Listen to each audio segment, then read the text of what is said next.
All right, can you guys see that? Yes. Awesome. Beautiful. Okay, great. Awesome. Thanks for everybody coming today.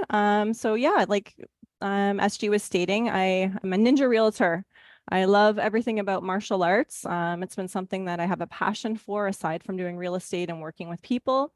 For anybody that was able to attend our dojo in Newmarket at Can-Am Karate, this might be a little bit of a replay for you of some of it, but we are going to teach you a little bit some new tricks today as well as some really great stuff, how to protect yourself as a realtor in real estate. Okay.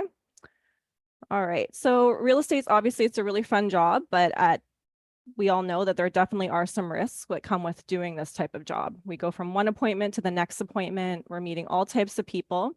And some of the people that we meet, we actually have those relationships with them. We've built that trust around them. And then there's some that we haven't never met before. Now, the thing between having a trust with somebody and never meeting somebody, there really is a fine line because you could really trust somebody and have built a relationship and still be in a vulnerable situation with somebody who is a predator. So it's really important that you know how to protect yourself, whether you're, with somebody you've known for a while or with somebody you've just met. So some of the stuff that we're going to learn today, I'm hoping that not only will you be able to use it in your real estate life, that you'll also be able to use it out in the real world, maybe teach your kids some tricks, teach your partners, teach your brothers, your sisters, because you never know when this type of thing might happen where you're stuck in a situation where you need to use something to protect yourself. So how do you protect yourself today? So I'm going to open up the floor a little bit for everybody. Just kind of chime in if there's something that you're doing right now in your day-to-day life that you think about when you're out doing your real estate job. Like, how are you protecting yourself now? Get some hands. I don't see any hands here. For me, I always make sure that I'm not getting blocked in the driveway. So parking on the road, something like that. Absolutely. Good one, Jake. That's a really good one. If you put yourself in that position, go ahead, Sorry. Cindy. Yeah, go ahead, chime in. Telling someone where you're going, like I let my husband know now where my appointments are, just in case there's any lag on my return time. Yeah, that's a really good one too, because a lot of the time we're in a rush too. And sometimes we get those last minute appointments, right? Like we'll be going from one appointment to a next, and then all of a sudden a lead comes through and they're like, hey, can you meet me now? And we forget to tell somebody where we're headed to. So always taking that moment for yourself to really say, you know what, I come first, love yourself first. If you don't love yourself, then your family can't love you either, right? If you're not around. So taking that moment just to protect yourself and to let people know where you're at is really, really important. Anything else anybody's doing right now to protect themselves? Tanya said in the chat box that she Googles them and researches their social media accounts. Yeah, that's an awesome one.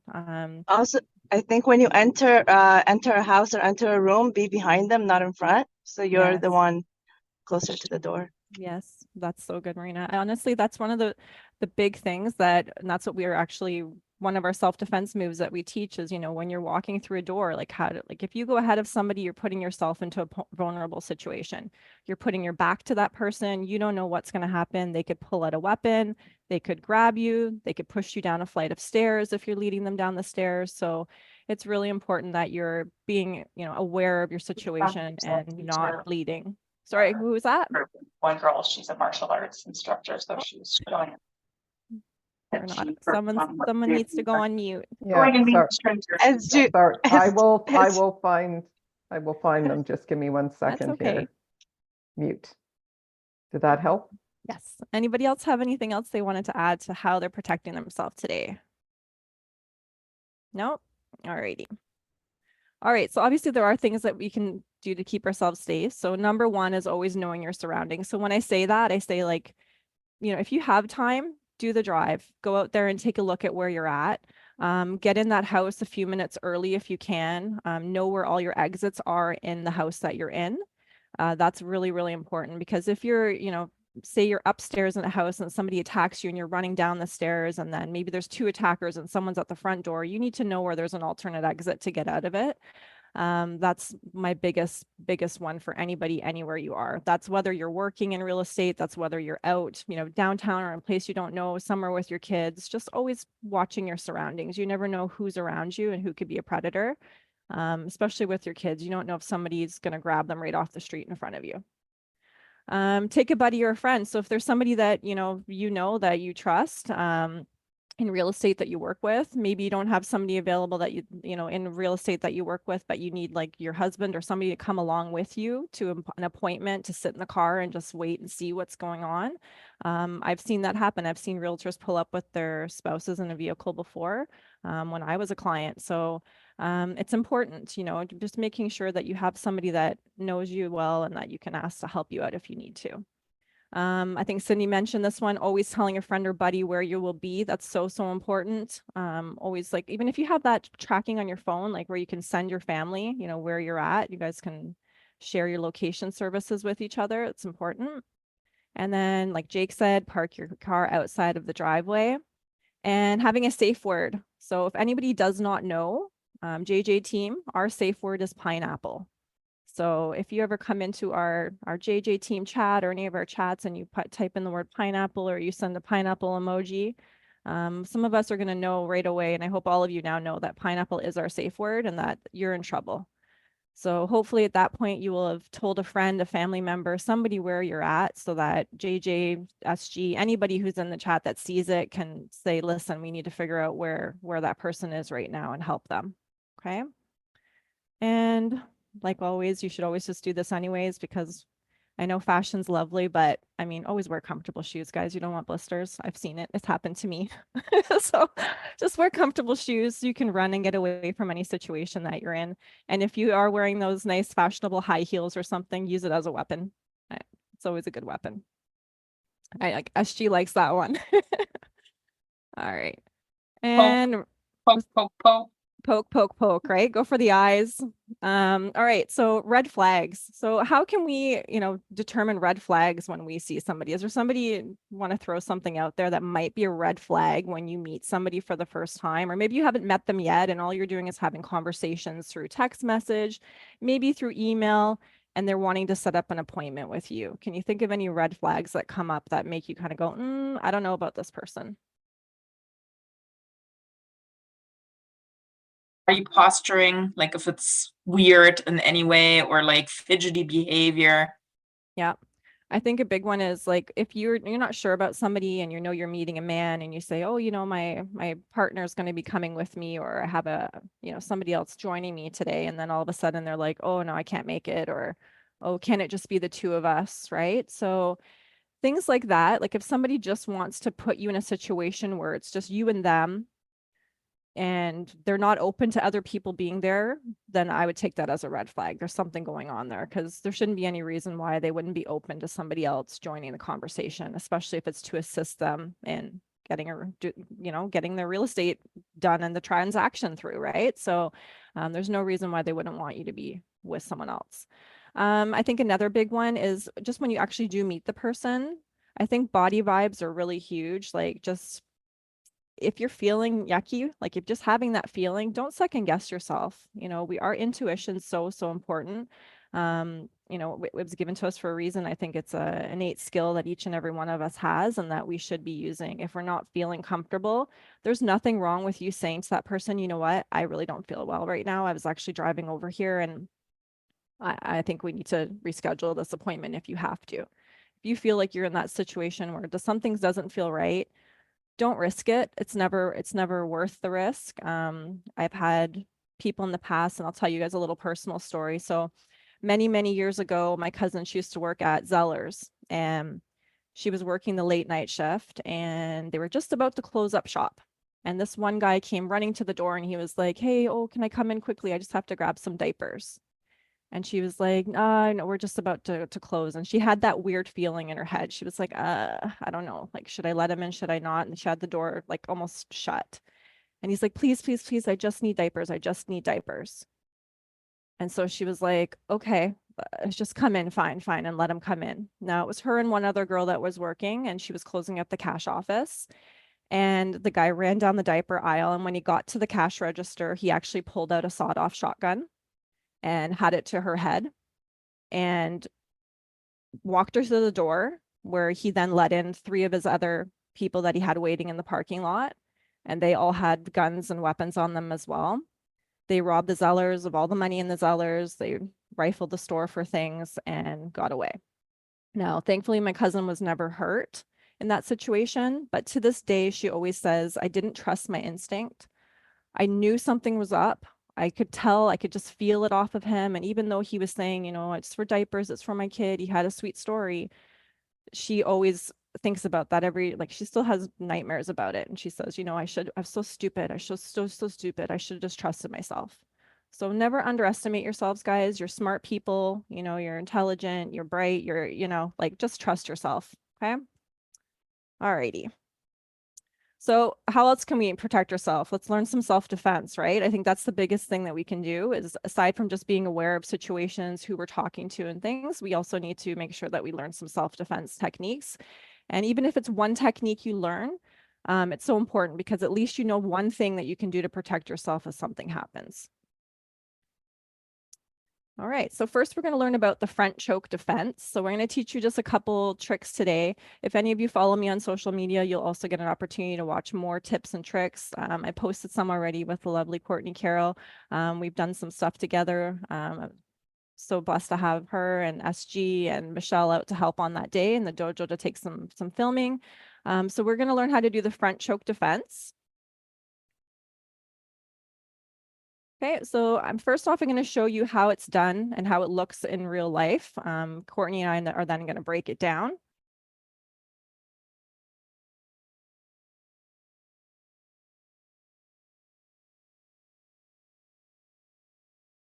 You might have to share your sound because we can't hear. Yeah, you have to Video. reshare, and then you have Okay, to also sorry, click the guys. little, Stop like you'll share. have to, when you reshare, you have to click the share sound at the bottom. There's a button before you share your screen.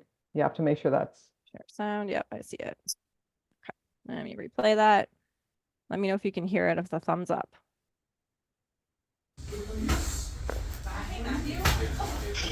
Yeah. Okay, so that's doing it quickly. And then Courtney and I, we break it down for you. Okay, so what's our first move we're going to learn today, Lisa? So we're going to learn how to do a choke first, because that's probably one of the most common things that people are going to try to do to you if they were going to attack you. They're either going to come up for your neck, or they're going to come up for your shoulders or your blazer, something like that, and try to shake you. So how do you get out of that? That's what we're going to learn. All right, let's go. All right, so Courtney's obviously, she's got me around my neck right now, pretty tight grip. If somebody was really trying to attack me, I'd probably be having a really hard time breathing at this moment. So what I'm going to do is I'm going to come forward, clap my hands. I'm going to shoot up to the sky and around. That's going to break her grip. And then I'm going to push her away. And like I said earlier, our number one thing in self-defense and any type of martial arts is to create distance, which I've done. And in this case, I'm now going to run. All right, so if any of you have seen my social media, this is one of the first videos I posted. I think this is one of the most important things you can learn in self-defense, because typically somebody who's I want to say a juvenile attacker, somebody who's not used to attacking people, maybe it's their first time ever grabbing somebody, they're most likely, like, that's what they're going to do. They're going to try to choke you and grab you that way, especially if you're a woman. I think we talk about this in martial arts all the time, like it's a dominance thing. So attackers want to be dominating you. So they're going to grab at your neck. So this is a good one to learn. And I would say if you were to practice any of them, practice this one at home, because it's a really easy one to learn. It's a simple clap. It's a simple raise your hands to the sky, turn, either run or push that person and get out of the situation. I talk about distance in this one. The first thing Courtney and I ever spoke about, and even when I did my class with the team, distance is the number one thing that we need to remember at any time we're dealing with self-defense or situations where we're working with people. We never want to be up close and personal with people in a situation where we can actually get caught or grabbed. Okay. Does anybody have questions about this one?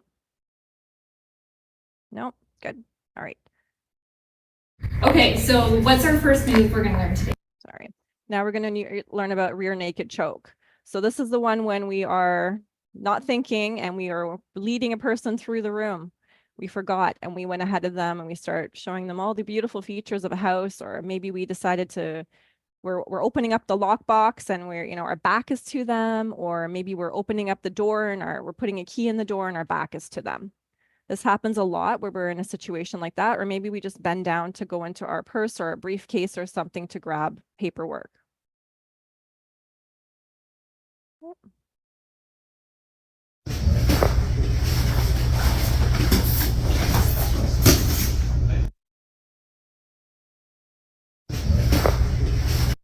Okay, so rear naked choke explained.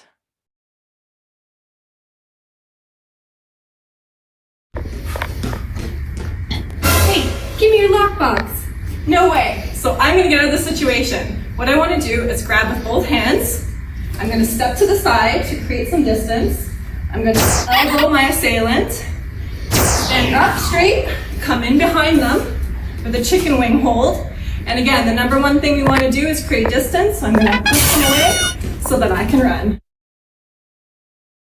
All right, so this one's really good too. So I would say this is the second most common thing that's going to happen. Someone's going to grab you from behind. They're going to grab your arm, something like that. So being able to protect yourself, I would watch this video a couple times. Like I'm going to post it on my social media, guys. I'll give you a link to that as well at the end. Again, just it's fun. I try to make these fun for you guys to watch with your family and your kids as well, so that they can learn how to use it.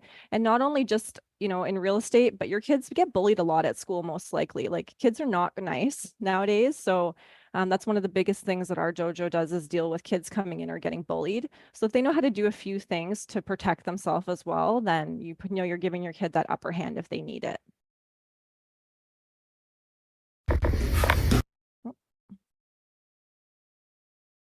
So here's some other cool stuff that we do. We're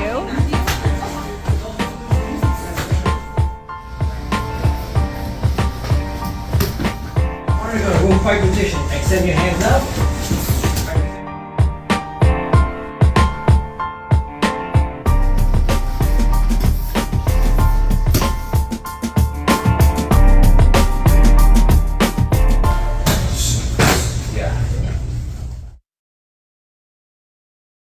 So that one there is just showing you guys, like, martial arts is not just like basic skills we can learn, but we can also build on those basic skills. And so you can see here some of the stuff that Matthew and I are doing. This is very basic stuff still. Like this is like yellow belt, orange belt stuff that we're teaching you. Matthew and I are all obviously at a master's level where we're doing black belt and brown belt material. But I would say if you guys have opportunities, join a class, join something where you can learn some more self-defense so that you can learn how to protect yourself. It's one of the most important skills you can learn in life. A lot of us like to do things like draw and, I don't know, golf and hockey and things. Those are all wonderful things, but doing something that can actually protect you, I think is really, really important. All right. And if you want to learn more tips and tricks from me, obviously you keep yourself safe. Please feel free to scan our code here for my Instagram. Also follow Can-Am Karate. Can-Am Karate is posting a lot of really cool stuff on how to protect yourself as well. And if you do have kids that that you think are getting bullied at school, you're close to the Newmarket area, and maybe you just want to join some classes, anybody on our team, please come in, get a 2 weeks of free trial with us, try it out, see if you like it. We're always willing to do private classes as well. So if you have an issue, like if you want to reach out to me privately, maybe somebody in your family is getting bullied, or, they feel like they're not in a safe situation, reach out to me. I'm always available to do some private one-on-one stuff. And I would do that for free for you guys, just because I love you guys. You guys are part of my team, and I want to make sure that, as my extended family, that you're all safe as well. Okay. And lastly, my final tip is brought to you in part by myself, Courtney, Sarah Wolf, and Miss Michelle, since they were so lovely to be there to record.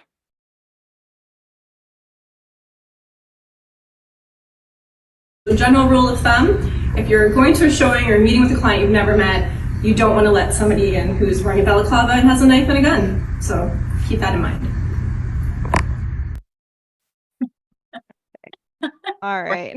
So that's it, guys. I don't know if you guys, if you guys have any questions, I mean, let me know. It